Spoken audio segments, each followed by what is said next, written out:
For me, growing up, money was dangerous. Our relationship with money is not just formed from our immediate influences. It actually goes back 3 generations. And Thomas is lying there, very still, eyes wide open, quite pale. And I felt so much shame as a mother. Actually, the relationship we have with money is really a mirror reflection of the relationship we have with ourselves. I would receive money and I would literally spend it in my head before I had even received it. She weeded out all of my 17 wardrobes of clothes, most of which I didn't wear. You can see now where my money was going. And we need to detach money and debt away from our sense of identity. I actually closed down most of my business last year and I wiped out multiple 6 figures of revenue by choice.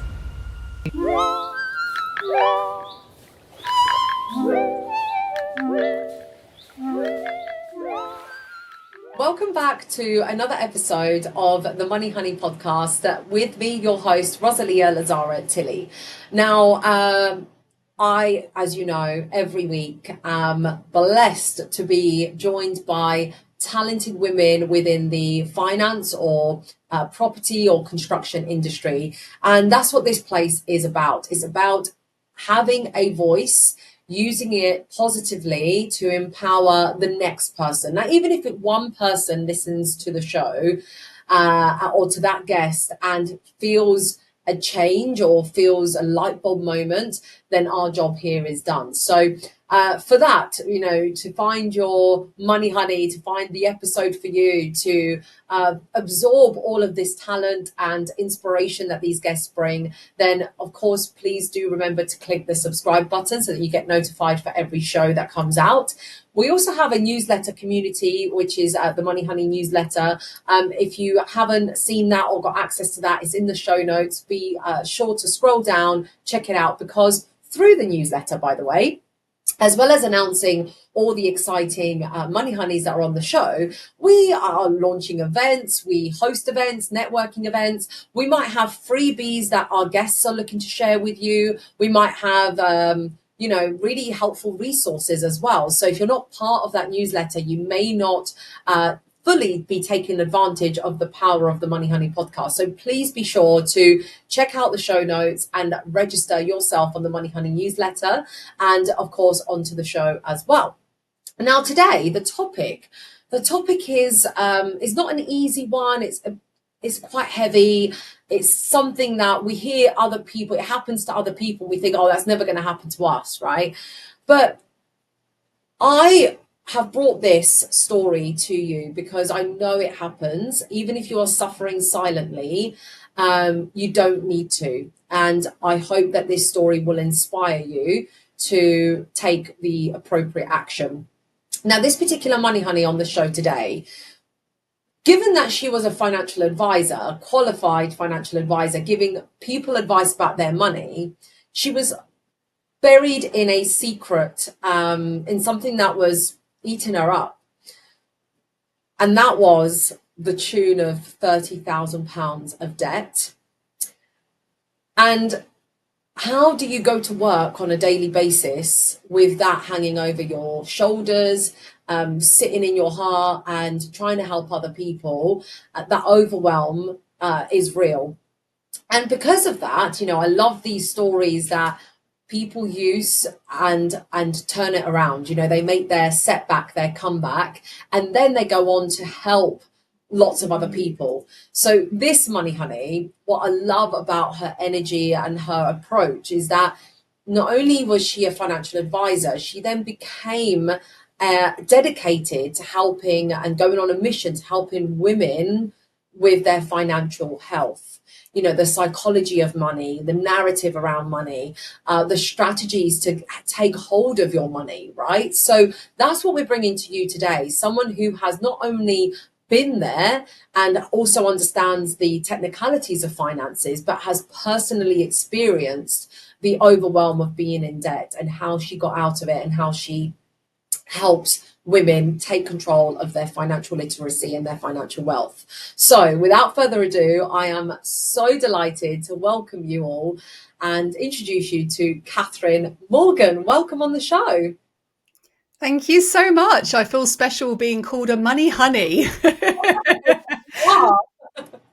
Yeah, I love that, Catherine. Yeah, everyone's called money honeys who are on the show. And your title just there underneath your name, it says it's not about the money. Catherine, what's it about? Who are you? Yeah, great question. So, as you alluded to in the introduction, I used to be a qualified financial advisor and I knew everything there was to know about the practical sides of money. I was knowing how to budget and invest and all of those things. And at the same time, I was living in debt. And you could imagine the shame, right, of being in that situation and yet knowing all of this information. And that whole journey, my own personal experiences around money and actually what was keeping me stuck, what was keeping me broke, wasn't the lack of financial education. It was about really understanding what I made money mean. And for me, growing up, money was dangerous.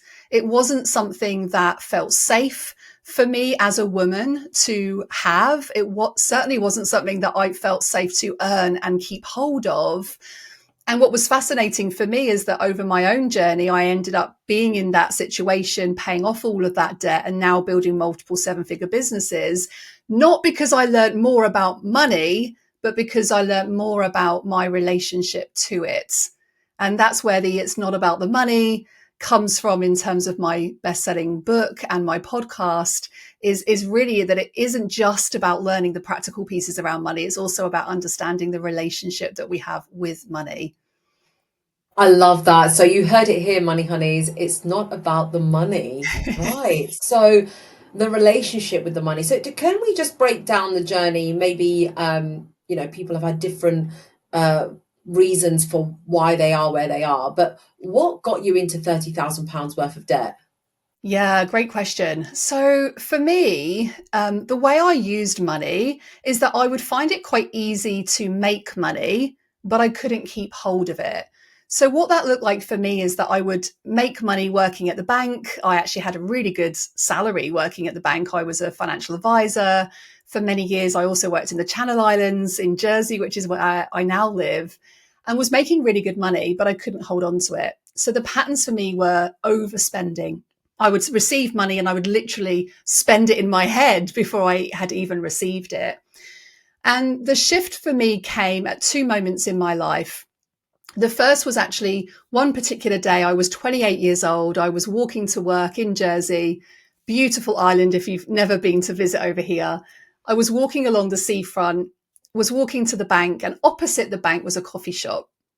And I walked into the coffee shop that morning, as I did every other morning, went and got my cup of tea, went to the cashier to give her the money. And on the side was a leaflet about personal styling. And I was like, oh, I would love for someone to like come and weed my wardrobes out and tell me what I should be wearing for my body shape. And I took it home that night. I gave it to my husband and I said, please, can I have this for my birthday? And so he did. He bought me this personal styling day. And this lady came to visit my home. She weeded out all of my 17 wardrobes of clothes, most of which I didn't wear. You can see now where my money was going. And she left me sitting on my little red couch in my cottage in Jersey, surrounded by about 25 bin bags worth of clothes. And it was like someone had suddenly given me permission to get rid of all of the stuff that I'd been using money for and hoarding and holding on to all this stuff that didn't make me feel good about myself. And it literally was like this light bulb moment of I was using money as a way to make me fill a void or a gap in my self-worth and my confidence with my body shame or lack of, that drove me into this continuous, what we call trauma loop in psychology, which was where it didn't make any logical sense. But the reason I was doing it is because money didn't feel safe.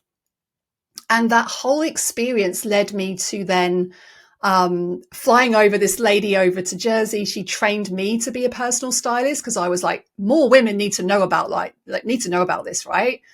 It completely changed my whole life. And I qualified as an image consultant. That was my very first business. I sold that business then 5 years later.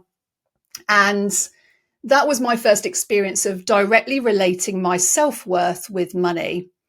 Now, later on, I paid off all my debt. So within that first 5 years of realizing this, I decided to really start focusing on my relationship with money. I started paying off my debt. I was focusing on making money rather than just being frugal and doing all the things that the media tells women that they should be focusing on about money, right? I was really focusing on investing. I was focusing on paying down my debts. And 5 years later, my second son was born. And this was in October 2013. He was 5 weeks old. My eldest was 2.5. And I had my friend coming over that day to do these baby hand casting sessions where they put your baby's hand in clay to create these beautiful keepsakes. And as the morning progressed, Thomas was just really not himself. He wasn't sleeping. He wasn't feeding. He was making these weird grunting noises in his sleep. Every time I picked him up, he just screamed at me. And I remember the moment when I had to go over to Thomas, who was lying in the Moses basket in the bay window of the lounge, to undo his baby grow and put his hands and feet into this clay. And as I did, his hands and feet were like ice. And he literally screamed at me like, I'm in pain, don't pick me up, put me back down again. And so I remember turning to my friend and saying, something's not quite right. Like, I think I need to get him to the doctors. And so with that, I wrapped him back up again, put him back in the Moses basket. My friend left and I walked back over to the bay window and Thomas is lying there very still, eyes wide open, quite pale and blinking really slowly, almost like he had a migraine. And I rang my friend. She's a nurse. I said, look, am I just being paranoid here? Like, am I being overprotective? Have you checked his temperature? I said, well, no, he's got cold hands and cold feet. So I was wrapping him up in a blanket. I checked his temperature. His temperature was like 39.7 degrees, which for anyone who doesn't have children, anything over about 37, like the cow pole needs to come out, something needs to happen.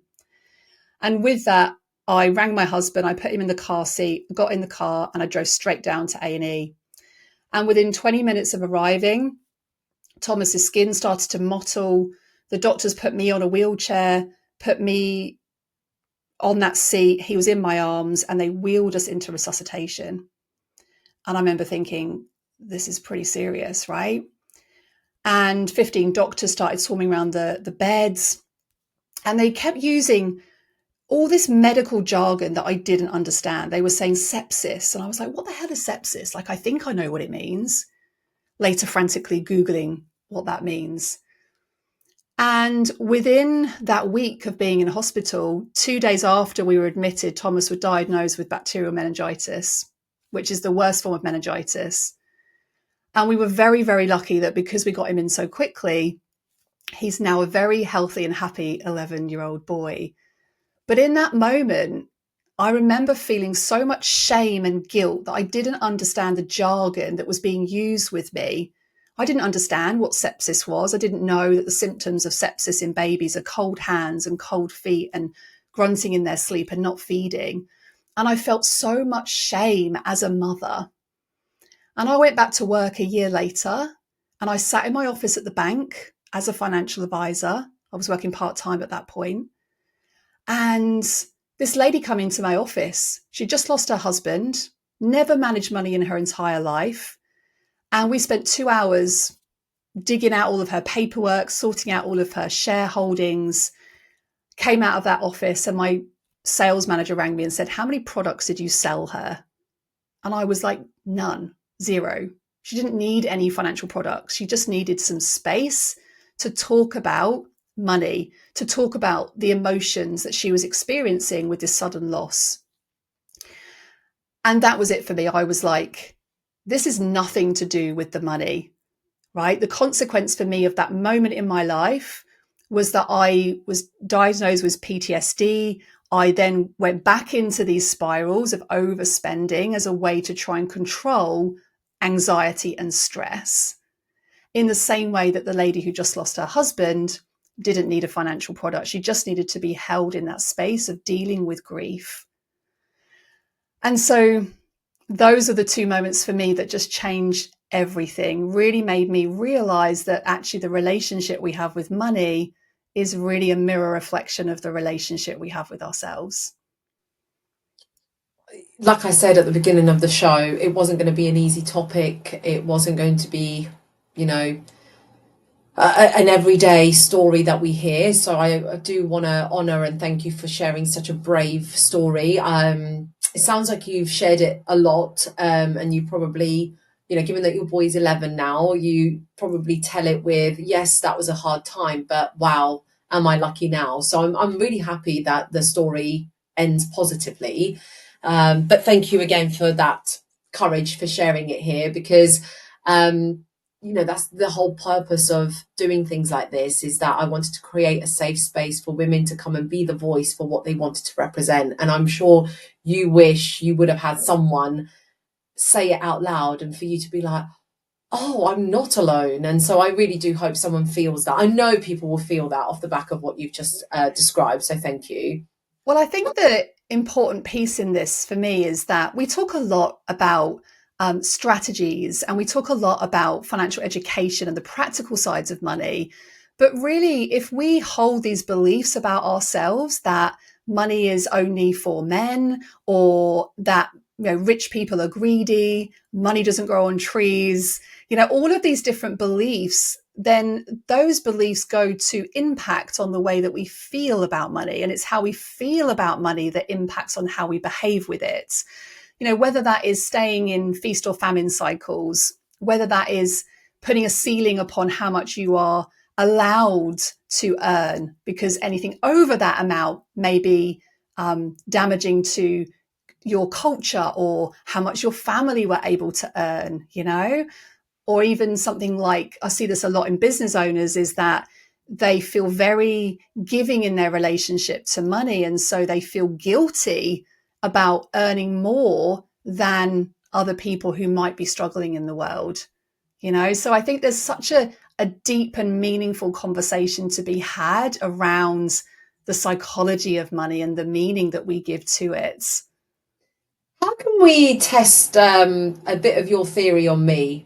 Just to give people like an insight. Should we do that? I know it's really, Yeah. I feel really vulnerable, but why don't we give people a flavour of what it would be like to explore this? Are you Yeah. up for it? Yeah, definitely. Right, go on. Well, I guess some context here would be great. So when we talk about like how do you actually identify your relationship with money, right? The first step, and we have a 6-step method around this called our money narrative clearing. And the first step of this 6-step is awareness. Okay. And it's the one where a lot of people try and skip it because they feel like, oh, well, this is just mindset work. Like I've done this before, or maybe they've not had a very good experience of it. But the awareness stage is everything. And when we talk about awareness with money, just before I go into a question for you, our relationship with money is not just formed from our immediate influences. It actually goes back 3 generations, right? So very often the unconscious beliefs that we carry around money have literally gone through 3 whole generations in your family. So actually looking at your own family tree is a really great place to start, because you can start to then identify patterns that your family have unconsciously, signed up to with their relationship with money. So the place I always like to start is to pick like a problem that you are currently experiencing with money. That might be in your ability to earn a certain amount. It might be in your ability to hold money. It might be in making investment decisions or taking risks with money. It could be a multiple of different things. But if you were to just to pick one area of money right now that's showing up for you as a challenge, what would that look Okay. like? I think it would have changed if you'd asked me this question 5 years ago, or you know, it changes all the time. I'd say Yeah. now,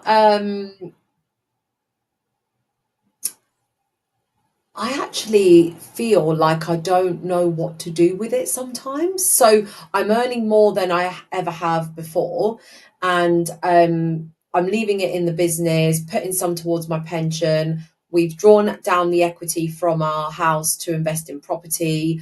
And then I'm like, is there something else I should be doing? I am afraid of like taking mega risks. I've never seen myself as like the kind of entrepreneur that's like, just go for it, like boom, like I'm a bit more calculated because I'm trying to use it wisely, what I have and how far I can make it go. So like, for example, I can see us, the emotion that we have around our equity is that this is it. Like, this is our only equity. This is our one and only pot that we can use to start our investment, property investment journey. So we have to use it wisely, right? We have to make it go. It's as far as possible, and we're being really picky and choosy with like what. So maybe let's. Is that enough information? Yeah, so there's a couple of things I heard you talk about here. And one of the things I do when I ask clients this question is to really listen into your language, right? Your language is like a golden door into the unconscious mind. So some of what I heard you say there was, I don't know what to do with it. There was something around like, this is it. Like, this is all we have. This is it. And then we have to use it wisely, right? So within those three pieces there, so what, I don't know what to do with it. This is it, or we have to use it wisely. Which of those feels that like it carries the most energetic charge, like when you hear it back? This is it. This is it. Yeah. Yeah. So let me ask you another question then. So thinking about that, well, this is it. This is all we have. What's the biggest fear for you? What's the worst possible thing about that?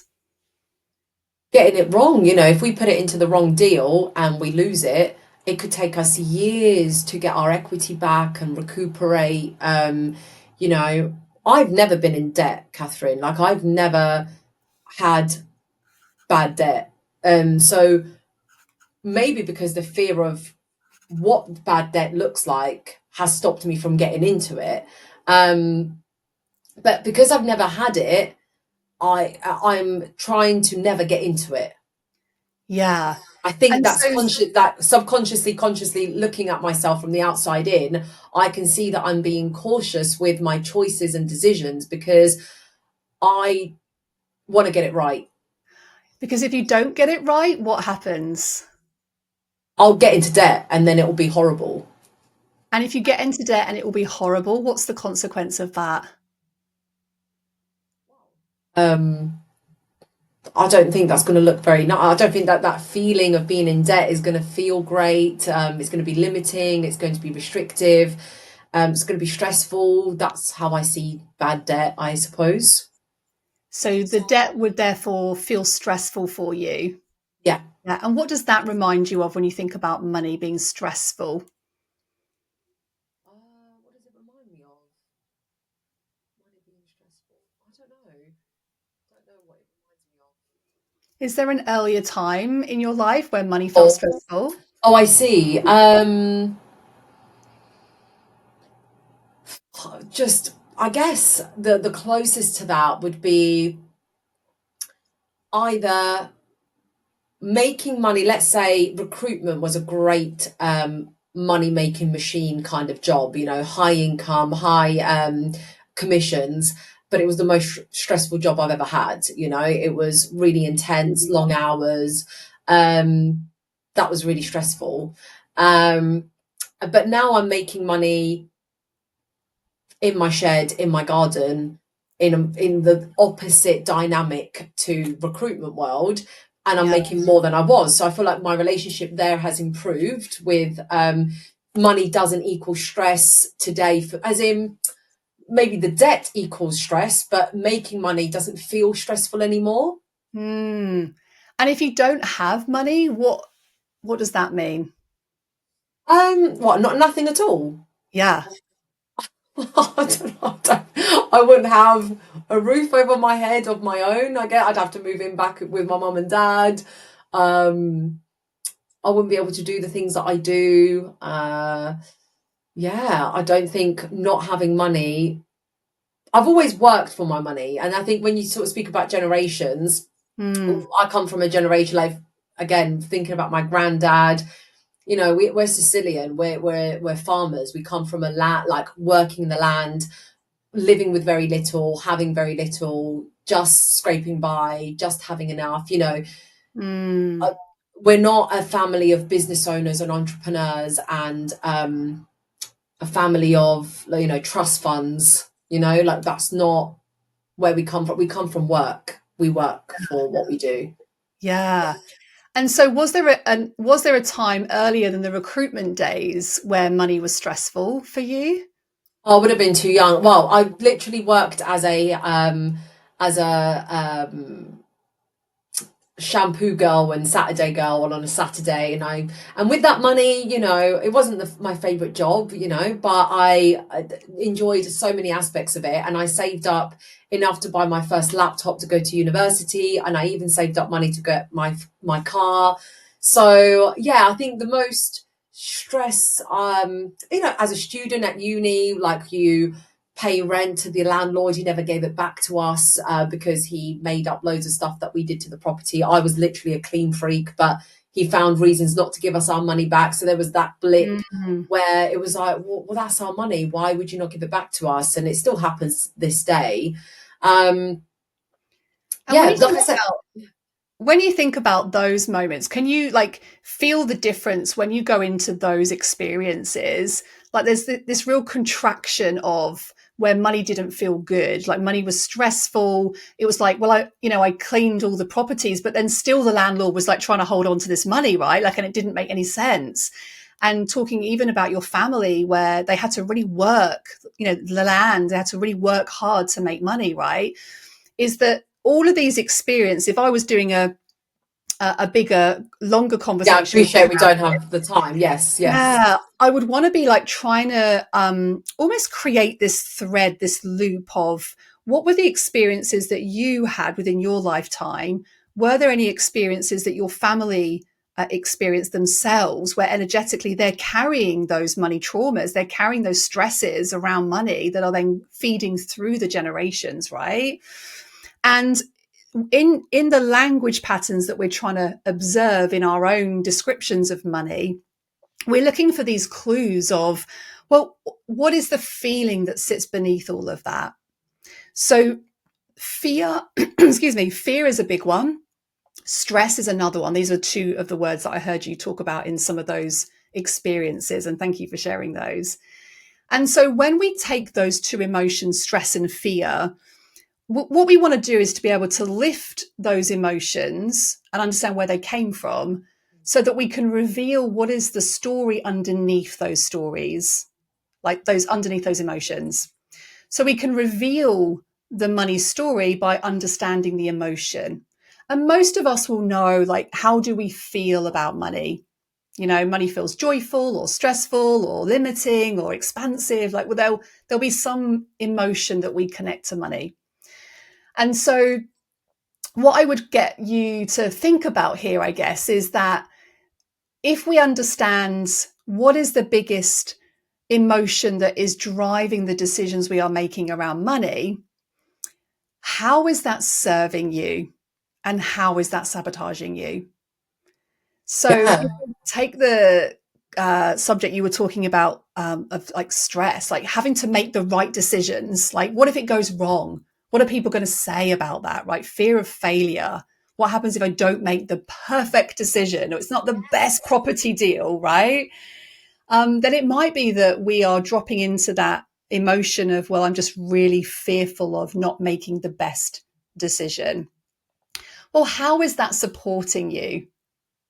Right? It's probably supporting you in that you are making very carefully considered decisions. You're spending a lot of time researching, I would imagine, on your choices. And then there's also a flip side to that, right? So if you imagine you've got a coin in your hand, some of that belief is supporting you, but how is it sabotaging you?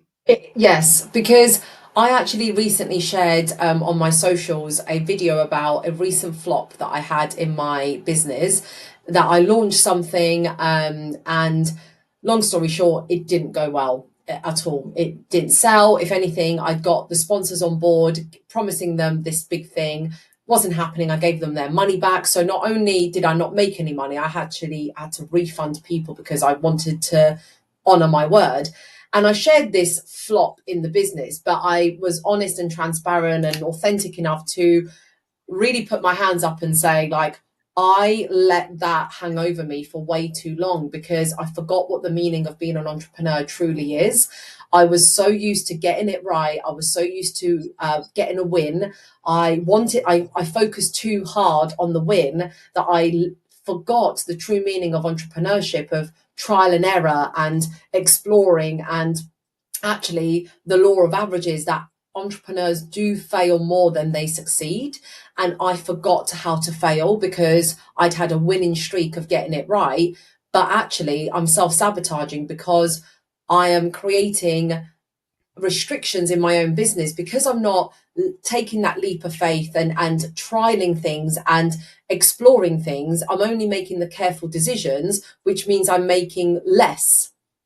Do you see what I mean? So I know I'm Yeah. doing that. I'm conscious. I've gone through a lot of coaching and training, and I know I could always learn more, but I already understand consciously that I have limiting beliefs around the failure, and whether it's associated to money or even if it's not money at all. Like, I remember when I wrote my book, Catherine, um, the publisher was like, "So now that you've written it, let's talk about how to get it to number one."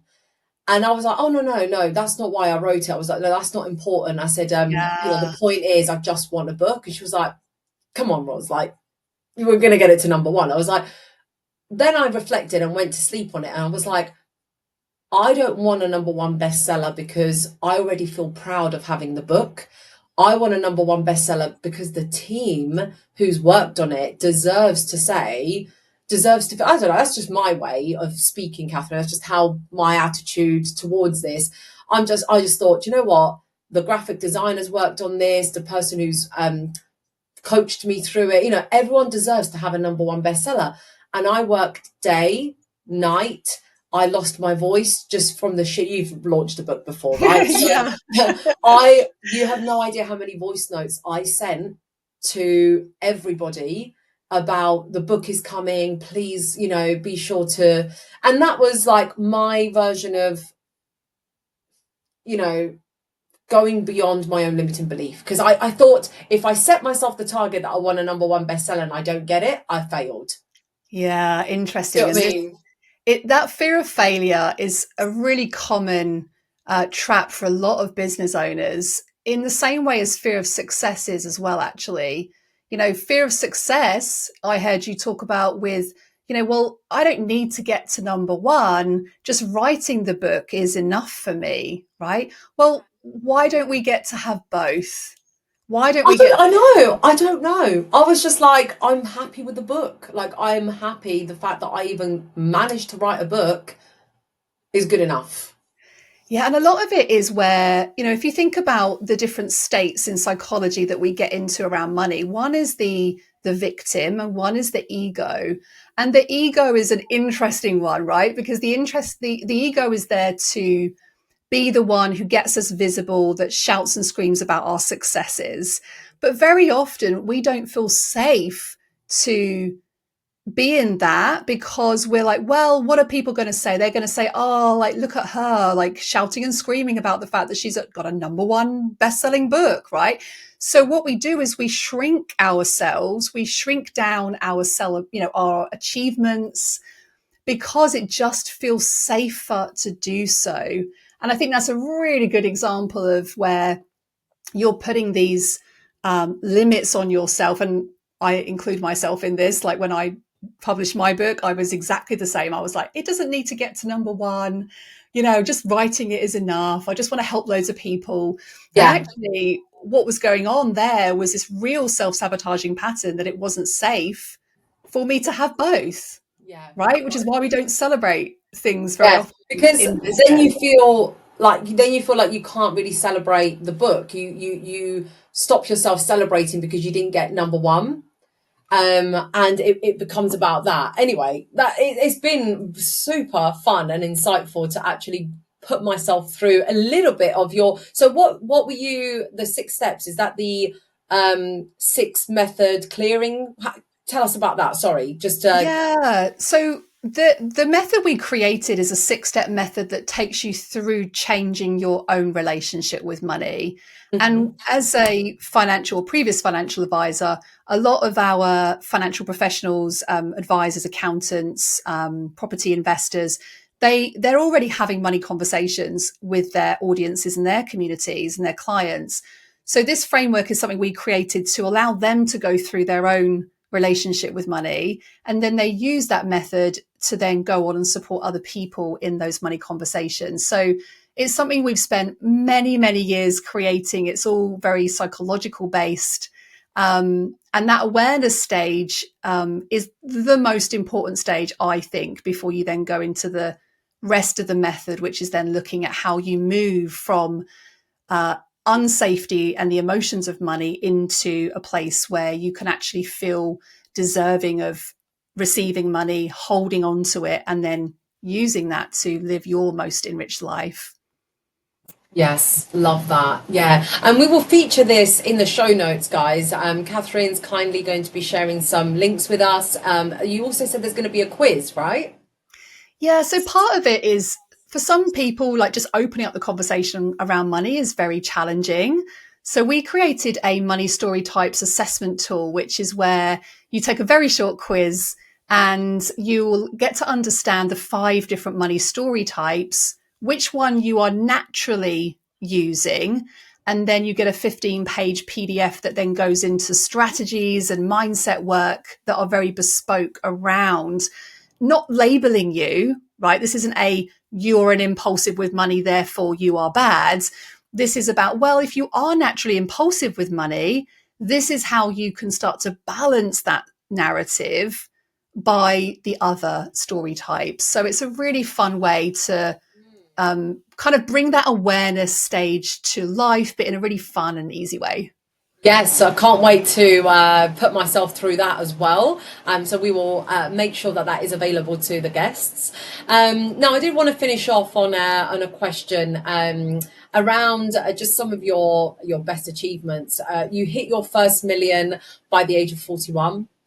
You've been featured in the likes of Radio 4, Women's Hour, Forbes, The Times, Financial Times, Marie Claire, Stylist, and many other publications. Um, what's next for you? Great question. Um, I think for us, like we're on a real mission to empower people to have an enriched relationship with money. And so for us, that's about getting more content out into the world. It's about really supporting people to understand that it is not just about the practical parts of money. It's about understanding that emotional relationship with money. So yeah, we've got a bunch of fun stuff organized in our business. We run, lots of events and retreat experiences and all sorts of things. But I think ultimately it is about connecting people into community with these conversations, which I know you guys do beautifully. It really is about understanding your relationship with money, but then actually thinking about the future of money is changing rapidly with all the advancements of AI, the fact that we're likely to decentralize, in the not too distant future. Money is going to be used in a very different way that we've ever experienced in our lifetime. And I think it's really important to understand how to have more trust with money, how to, create more confidence so that you get to make those empowered decisions rather than, having to go to a financial advisor or having to go and rely on somebody else to make those decisions for you. So I'm really excited to enter into those kind of conversations. Fantastic. Can I ask you another question? And maybe it's a bit spicy or a bit bold, or I mean well, but I'm curious. Obviously, you are unrecognizable in comparison to the Catherine I introduced at the beginning of being in £30,000 debt, right? That's not the Catherine that's on the podcast today. Fair to Well, say, is it? well, interesting, because when I hear that, I am the same person, right? Being in debt doesn't make you a different person, but what has changed is the identity That's what I mean. piece, Yeah, like right? your mindset, your identity. Yeah, Has that changed? Do you recognize a difference in you? I recognize certainly a difference in my relationship to money, but I do think it is important that if I compare myself to like my 20-year-old self and being in that financial shame and being in that debt, I haven't changed as a person. What I've done is I've gone back and I've practiced self forgiveness. You know, if people are sitting listening to this and they're in debt, one of the most powerful gifts that you can give to yourself is to recognize that this isn't you, the debt isn't you, right? And we need to detach money and debt away from our sense of identity, right? You're the same person. It doesn't mean you're a better person because you're now making millions compared to being in debt. It doesn't make me a better person now to be in that situation. But what is important is to really acknowledge that you are not money, you are not the debt, you are not the shame. And it's about really practicing self forgiveness so that you can lift away that emotion that is preventing you and keeping you stuck from actually the reality of the fact that many people struggle with their relationship with money. You are not by yourself, you are not alone, and you are enough just as you are right now, even if you are in debt, right? You are not debt. So, how would you feel in that beautiful explanation, which, you know, really gives us that comfort, if you today lost your millions and your businesses? What would you say to Catherine? Yeah, I actually closed down most of my business last year and I wiped out multiple six figures of revenue by choice, right? So I don't think that having more money makes you a better person, a different person. Money is just a tool that enables you to make choices in your life. And for me, last year, I was like, I just want to take some time out. I'm going to have a year out and I'm going to close down most of my business offerings, right? And simplify. And so I wouldn't say anything differently to myself now as I would then. Like it's really just about you get to make those decisions. You get to make those powerful choices where you get to choose what money represents for you and how you want to use money to make the world a better place, you know, to help your communities, to help yourself. And so, yeah, that would be my message. Well, I hope the listeners, I hope you Money Honeys listening have also received that message, whether this speaks to you because you are at the early stages of your journey, transitioning from debt to, you know, clearing that, or perhaps you are in the six figure, seven figure, multiple seven figure businesses and you are still trying to understand your relationship with money. This is the episode for you, and there are so many helpful resources and even Catherine's social media channels in the show notes for you to learn and absorb more about this if you so wish. So thank you so much, Catherine, again for being a guest on the show. I really appreciated our time together.